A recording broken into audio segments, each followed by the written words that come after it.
ツマンおじ今日のニュースを読みます。The Associated Press. Trump says U.S. to get 30 million to 50 million barrels of oil from Venezuela at market price. Caracas, Venezuela. President Donald Trump said Tuesday that Venezuela would be providing 30 million to 50 million barrels of oil to the U.S., and he pledged to use proceeds from the sale of this oil to benefit the people of both countries. The White House is organizing a meeting Friday with U.S. oil company executives to discuss Venezuela, which the Trump administration has been pressuring to open its vast but struggling oil industry more widely to American investment and know-how. Representatives of Exxon, Chevron, and ConocoPhillips are expected to attend the White House meeting, according to a person familiar with the matter who requested anonymity to discuss the plan. Earlier Tuesday, officials in Caracas announced that at least 24 Venezuelan security officers were killed in the death of 9 U.S. military operation to capture Nicolas Maduro and spread him to the United States to face drug charges. And the country, the acting president, Delcy Rodriguez, pushed back on Trump, who earlier this week warned she'd face an outcome worse than Maduro's if she does not do what's right and uphold Venezuela into a country that aligns with U.S. interests, including by granting access to American energy companies.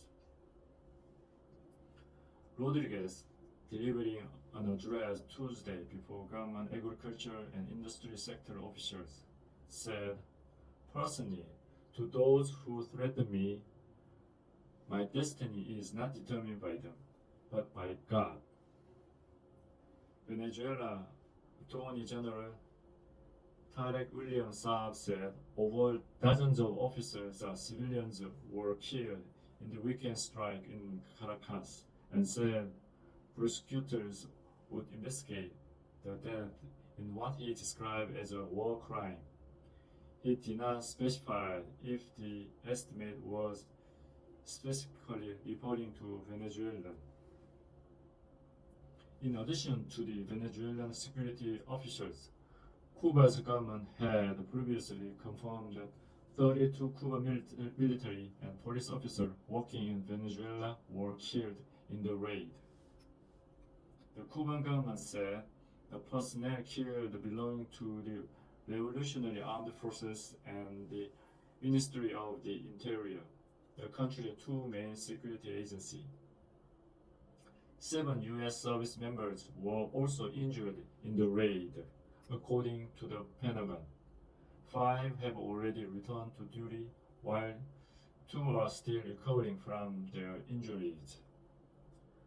The injuries included gunshot wounds and shrapnel injuries, according to a U.S. official who was not authorized to comment on the matter publicly and spoke on the condition of anonymity.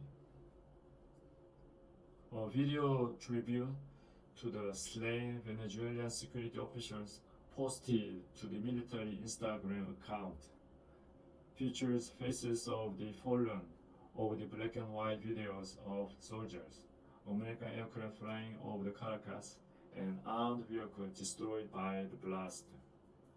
Meanwhile, the streets of Caracas deserted for days following Maduro's captures, briefly filled with masses of people waving Venezuelan flags and bouncing to patriotic music at a state-organized display of support for the government.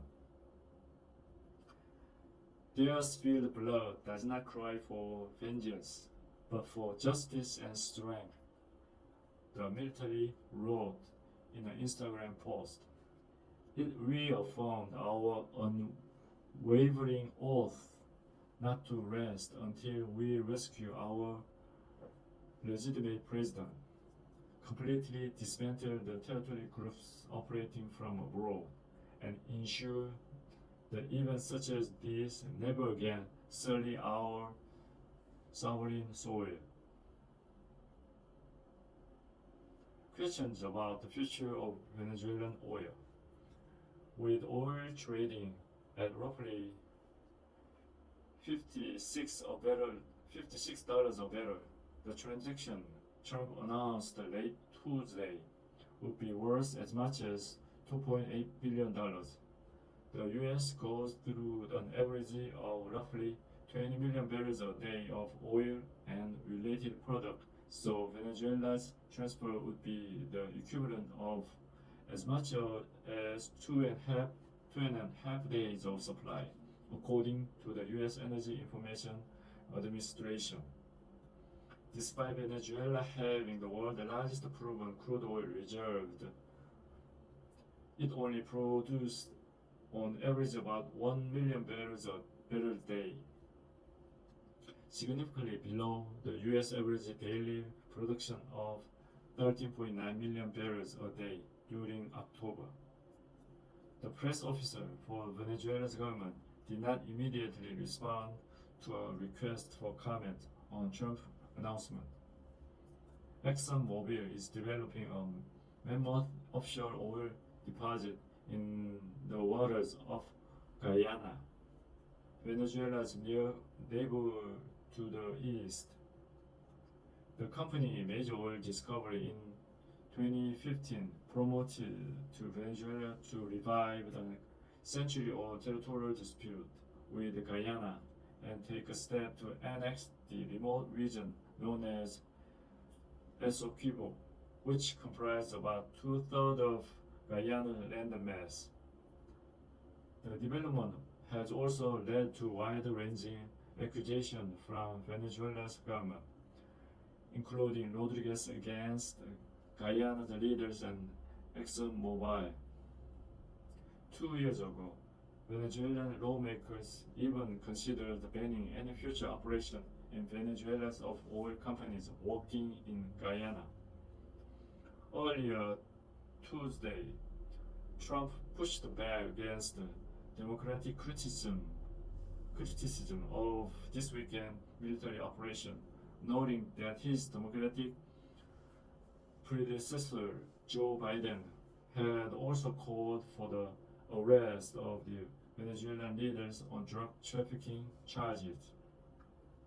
Trump, in remarks before the House Republican retreat in Washington, grumbled that Democrats were not giving him a credit for successful military operation, even though there bipartisan agreement that Maduro was not the rightful president of Venezuela.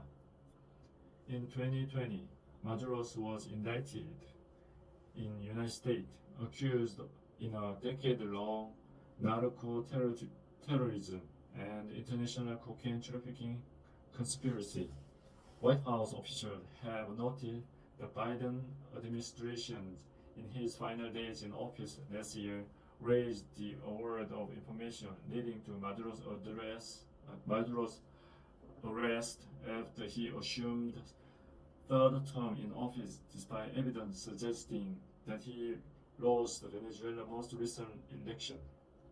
The Trump administration doubled the award to $50 million in August. You know, at some point, they should say, "You know, you did a great job. Thank you. Congratulations. Wouldn't it be good?" Trump said. I said that if they did a good job, their philosophies are so different. But they did a good job. I'm happy for the country. They've been after this guy for years and years and years. What's the U.S. opinion poll showed? Opinion polls showed Americans are split about the capture of Maduro's, with many still forming opinions, according to a poll conducted by Washington Post and SSRS using text messages over the weekend.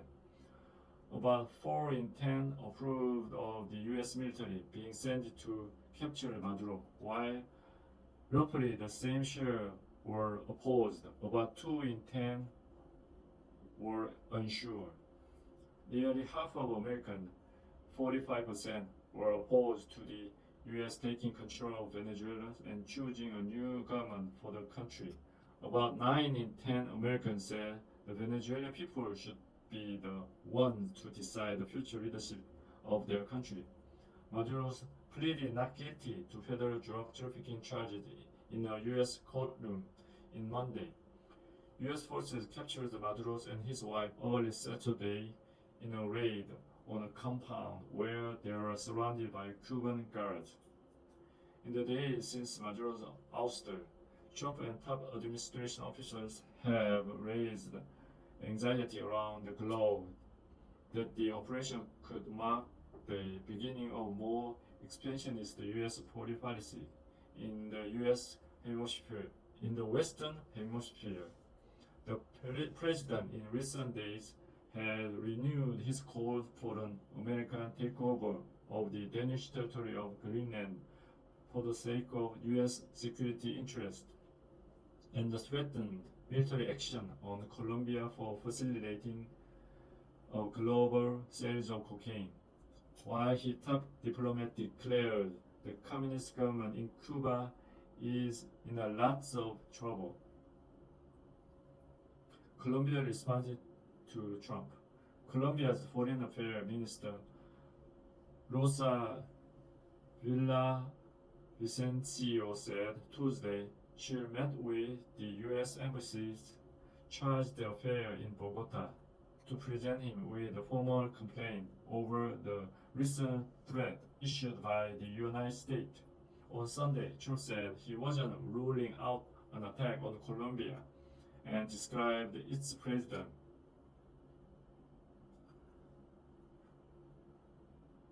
who's been an outspoken critic of the U.S. pressure campaign on Venezuela as a sick man who likes making cocaine and selling it to the United States. Villavicencio said she's hoping to strengthen relations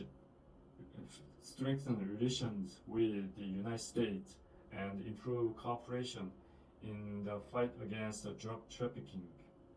It's necessary for the Trump administration to know in more detail about all that we are doing in the fight against drug trafficking, she said. Meanwhile, the leaders of France, Germany, Italy, Poland, Spain, and the United Kingdom on Tuesday joined the Danish Prime Minister Mette Frederiksen in defending Greenland's sovereignty. The island is self-governing territory of the Kingdom of Denmark and thus part of the NATO military alliance. Greenland belongs to its people, the statement said. It is for Denmark and Greenland, and them only, to decide on matters concerning Denmark and Greenland. 以上です。